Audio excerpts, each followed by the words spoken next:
What's up guys, welcome to Daily Dose of Reddit. This is your host, Zach, and today's subreddit is r/Tales of Neckbeards.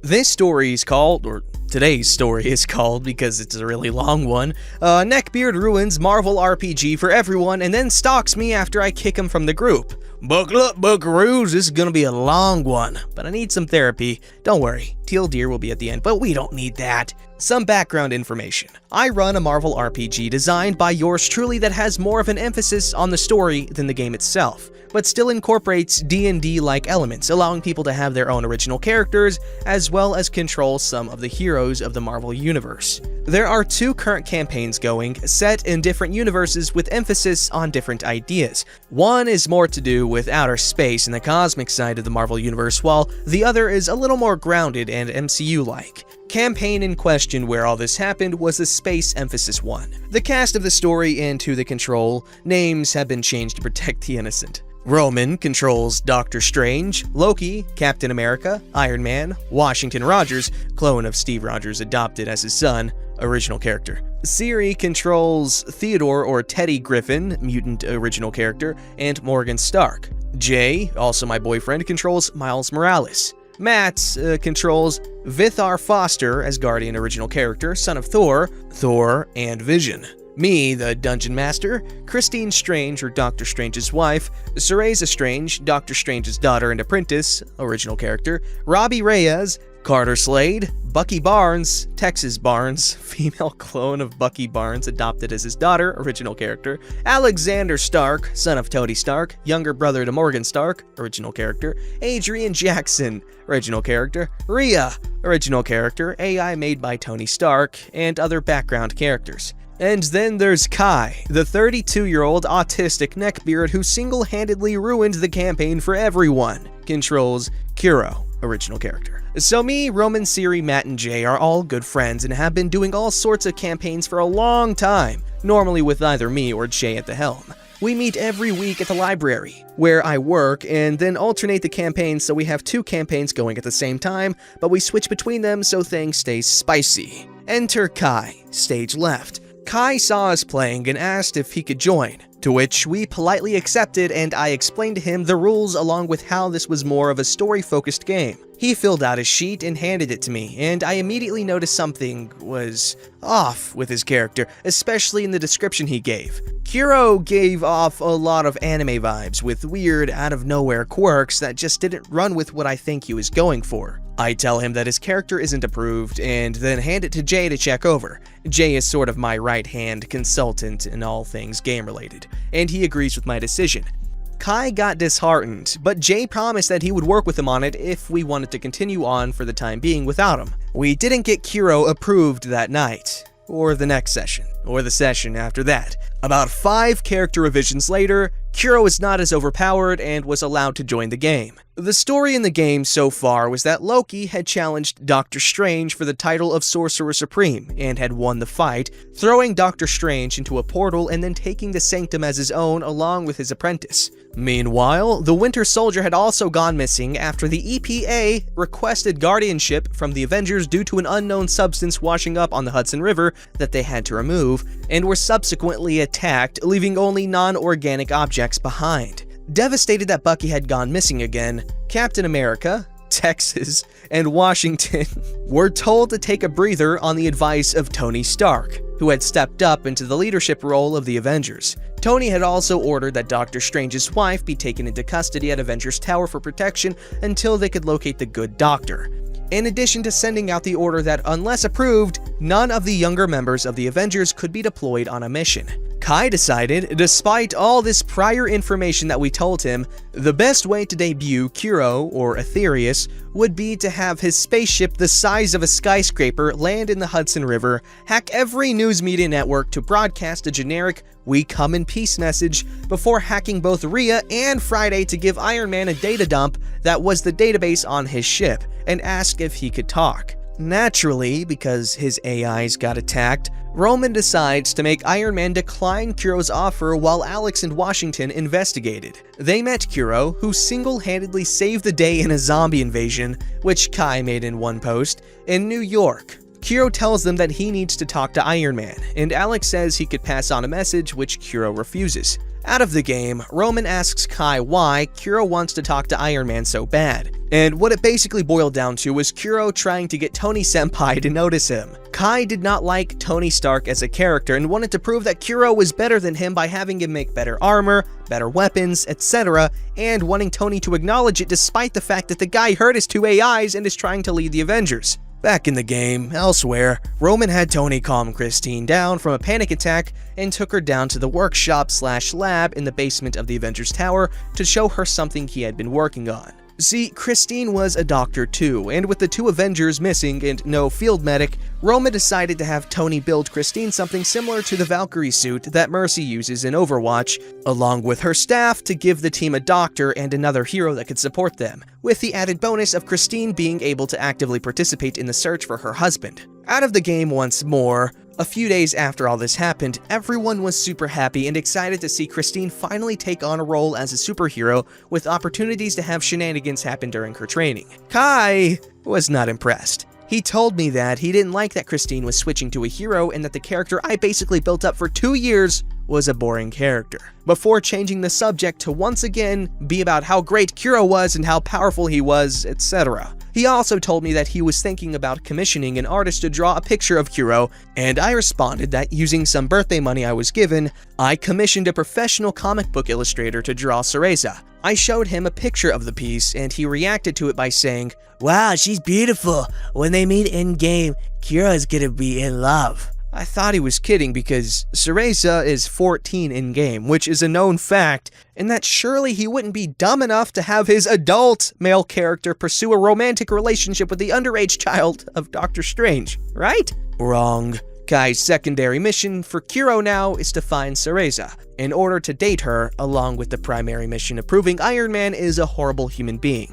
Kuro hijacks some information, a lead from an Avengers outpost in the Midwest ran by Carter Slade and Teddy, suggesting alien activity was involved with the two Avengers disappearing. Carter and Teddy go on horseback to check out a creepy town and find a very amnesiac Bucky Barnes with silver eyes. Silver-eyed characters meant that they had an alien parasite in them that was now controlling them. Bucky uses his new alien powers to attack Carter and Teddy, who flee the town. I have Carter call Robbie Reyes to take Teddy and run to the Avengers. Well, as I said before, Kai and Kuro had intercepted the message, and he had Kuro show up to the outpost in tank. Out of the game, I told him that was a no-go. Why? Because what would happen IRL if a tank suddenly rolled up out of nowhere in your town? Nor did I ever give permission, or did he ever mention about his character acquiring a tank. I decide to retcon this, and Kuro goes back to his spaceship, still in the Hudson River, to do some recon. At this point in time, Siri and Roman are threatening to leave the group, because in addition to trying to prove that Tony Stark is a bad person, Kai is now pestering Roman constantly about having Kuro and Iron Man interact. I told Roman that if she doesn't want them to interact, they don't have to, as Tony is her character and not Kai's, so he can't force them to interact if she doesn't want to, and she took that advice. Meanwhile, Jay and I both separately talk with Kai, who says that his autism is to blame. Nevertheless, we let him off with a warning. This was around the time that the stalking began. Kai would come into where I would work and talk at me. No, not to me, at me. He would stand at the desk and go on and on and on about whatever was on his mind that day. Got into a fight with somebody on Twitter? I got talked at. His weird dysfunctional poly relationship breaking down? I got talked at. Whenever I tried to make conversation back, it would always turn into a pity party. He was the kind of guy who, if your grandma got shot, your cat got put down, your dog got run over, your house was broken into, and your parents' house was set on fire, all in the same day, somehow, some way, his day was always worse than yours. For example, one morning before work, I collapsed and passed out in the hallway of my house from a lack of nutrition, which made me unable to work for 3 days. And I asked Jay to message Kai saying when I would be back, and whatever his problem was, I didn't want to hear about it. Thankfully, Kai respected this for about a day. I felt like I was Kai's unpaid therapist, which I did not need to be taking on his problems along with my own. My family and I were moving houses at the time, and his girlfriend's, who was a total legbeard, and kept on asking me for clothes despite me being a size 2 and her a size 16. During that period, I also tried my hand at cosplay for the first time, and when I showed Kai a picture of me in costume, he laughed at it before steering the conversation back to whatever live-action Sentai show had caught his fancy that week. I honestly started to hate my own game. I didn't want to go, and it felt like a chore. My group was breaking apart, my own problems were weighing on me, Jay's and I's relationship was also being tested around this time. Finally, I had enough and kicked Kai from the group. I told Siri, Roman, and Matt not to come and to block Kai and everything they had him on, social media-wise. When Kai showed up, I told him he was being kicked from the group for being inappropriate in-game and that he needed to think and start taking responsibility for his actions. He started crying, begged for me to let him back in. Then, when I wouldn't, he called his mother. He then, as I suspected he would, wrote a bunch of abusive DMs to everyone in the group and then tried to justify it by telling me he had a powder keg temper and that he would explode if he hadn't written those out to everyone and sent them, and told me to give him 2 years and in 2 years he would return to the group. Now, because we were in the library and I am fairly well known among our regulars, somebody caught wind of his tantrum and reported it to the front desk. Our security and one of the supervisors of the front desk came over to me, and I had to explain, in albeit simplified terms, what had happened. I had never felt more humiliated than I had then. Thankfully, they were understanding and told me to talk to them if there were any more problems. Then the stalking kicked into high gear. Now, when he would come into my work to talk at me, it was about the group, how horrible everyone was, and how in 2 years he would be back in the group as if I didn't have the final say on that, and talking still about how his character was better than Iron Man,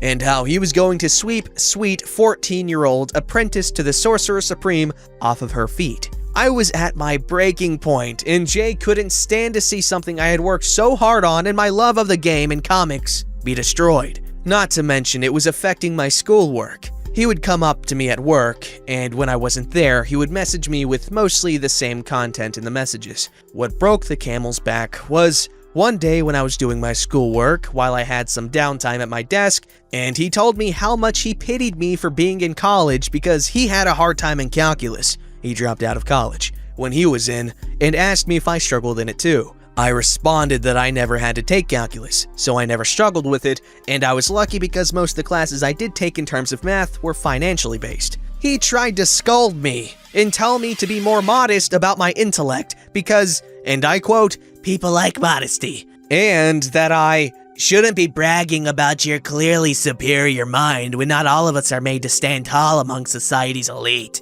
Before going on about his autism again, my coworker told him that he should take his own advice, which got him to leave me alone for about an hour, before coming back over and getting on his soapbox to proclaim why we should let endangered animals go extinct because that's what nature wants, and it's natural. I called Jay after work, distraught from having to deal with him, and Jay told me not to worry about it. Jay messaged him and told him to leave me alone. A lot of people and even other campaign groups told me to get a restraining order or a no contact order. He didn't. He and Jay talked, and once again, Kai said he only did it because of his autism, to which Jay told him to quit using it as an excuse as he was intelligent enough to know how to temper it, which we had seen in our sessions. Jay told him he was purposefully harassing me because he knew I had to be nice to people or else I would lose my job, as is the way with all jobs working with the public, and if he didn't stop then he would kick his teeth in.